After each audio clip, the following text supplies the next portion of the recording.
Sa ibang balita, bigo ang Pinoy-Swiss racer na si Marlon Stockinger na matapos ang sinalihang Monaco Grand Prix. Hindi pa man kasi natatapos ang unang bahagi ng karera, nabangga ang sasakyan ni Marlon ng isa pang kalahok.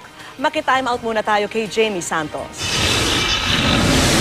Wala tayong pit stop sa karera na to.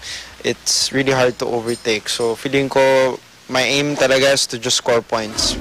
Bago sumabak sa karera, batid na ng Pinoy-Swiss racer na si Marlon Stockinger ang hirap sa FR 3.5 race sa Monaco Grand Prix sa Monte Carlo.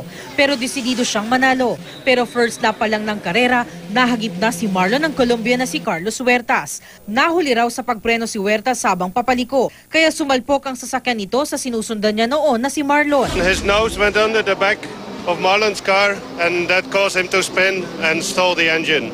So it was clearly not his fault and most likely Huertas will get a penalty for this. Sa Twitter, di na itago ni Marlon ang pagkadismaya, lalo na't kahit isang lap, wala siyang natapos dahil sa aksidente. Pero nagtapos namang pangalawa sa karera ang teammate niyang si Marco Sorensen. Bagamat bigo si Marlon sa sinalihang Monaco Grand Prix, ligtas naman ang junior racer ng Lotus F1 team. Ipinagmamalaki pa rin ni Marlon na naging bahagi siya ng prestihiyosong karera. Whenever I'm on the podium, it's the Filipino flag you see and it's the lupang hinirang you're hearing. Syempre naman kasi Pinoy talaga ako, yung puso ko talagang Pinoy. Jamie Santos, nakatutok, 24 oras.